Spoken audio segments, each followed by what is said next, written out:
AI is going to take your job. You've probably read this in the news or on headlines. Definitely probably heard it from coworkers if you are at an office.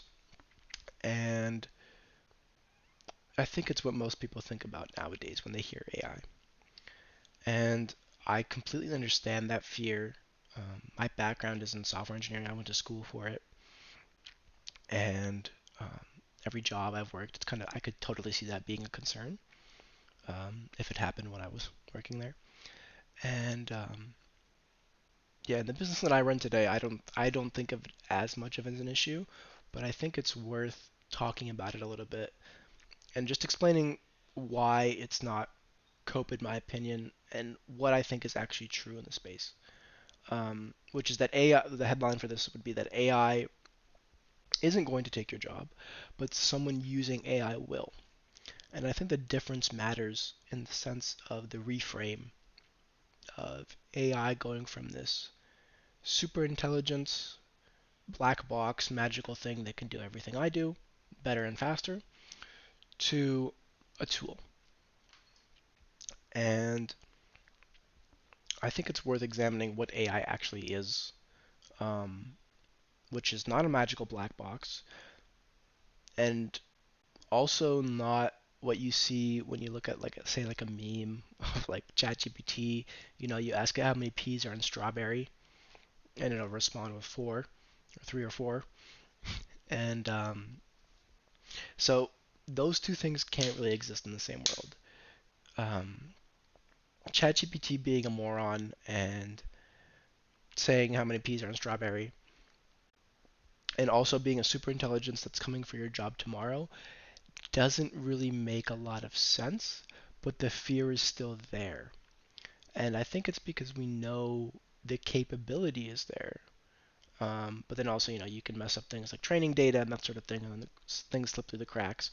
So it's having that nuanced understanding, but then also not knowing where the limit is.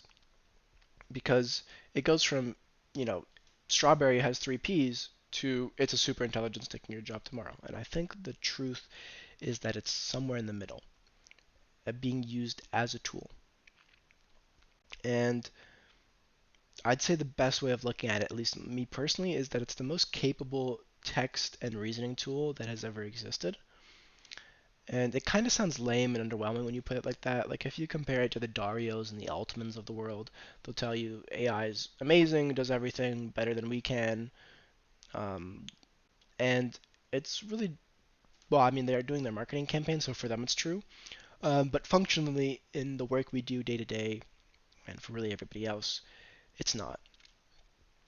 And I think it's worth um, looking at something like emails, reports, proposals, um, summaries, policy decisions, even a little bit of marketing.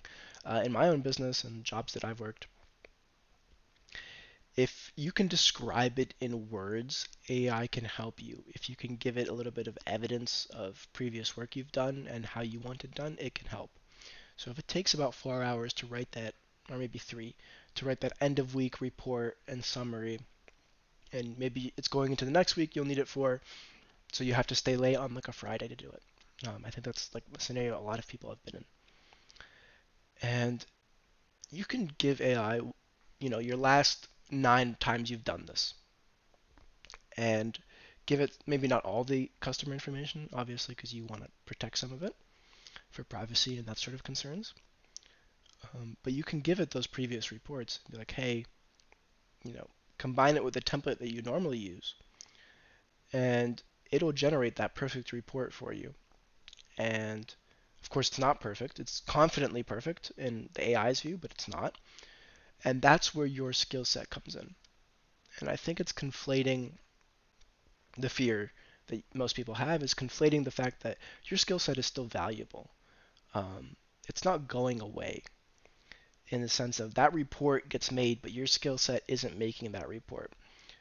It's being able to read through that report and have a gut feeling, an intuition, an understanding of maybe a deeper client relationship, um, and that sort of thing that you have to throw into that report. And AI will just miss that right off the bat. Like it might pick up on aspects of it, but it'll broadly miss what your maybe 5, 10 years of experience has. And when you're generating that report, it maybe takes a couple minutes. And going over it might take you an hour. But you've cut down those 3 hours to one, and or those 4 hours to one. And you're able to bring your A game entirely for that 1 hour.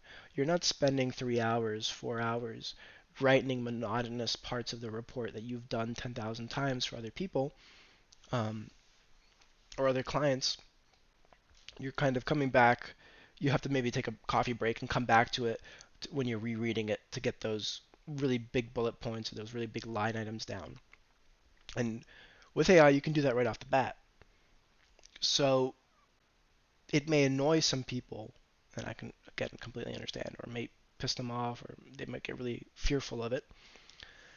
And I think once it's not really maybe embrace is a bad word, but just using it as a tool. Like the Altmans, the Darios would say, embrace AI, use it for everything, but don't.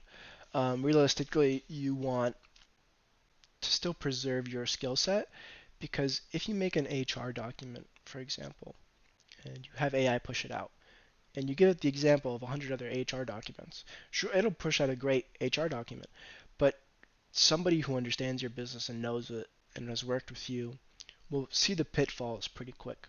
So you can get sued like instantly if you spend an hour learning it or reading through it.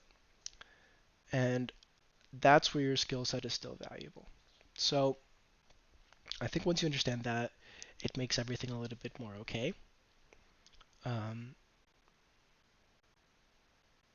but yeah, I think it's worth um, looking at that from an employee perspective. I think I'm going to move on to the business perspective now, which is more of people's competitors. Because you'll see entire departments getting replaced, and this kind of works for employees too as well, which is you'll see an entire department getting replaced, and as an employee, you'll be like, oh my god, I'm next. And as a business owner, you say, these guys are automating their whole department, and I'm still having to pay people, and people slack off and that sort of thing. So there's again, the line is actually in the middle, and it's not one end or the other. You're not automating a whole department, and you're not having a bunch of lazy people fall asleep at their desk and only work for 2 out of the 8 hours that they're there. Which also there's a point to be had with those people that are there for 8 hours and working for two. They might be really good at their jobs for those 2 hours and do as much as somebody who's mediocre and spends the whole 8 hours working. Um, but I think the headline for business owners is that you're able to produce more with the same staff that you have for a marginal increase when it comes to paying or training a specialized model. So, for example, in my business, we train models on a company's department. If we'll use the HR example because that's a pretty good one. Because they're usually relatively small teams. We mainly work with small medium businesses, for reference. We will we won't automate the HR department, but we'll give them the tools that just they Darios and Altmans like to use 10x, um, which I wouldn't say is completely true, but it's definitely a lot. Things get done a lot faster. Usually the metric we use is about 3 to 4 um, times faster.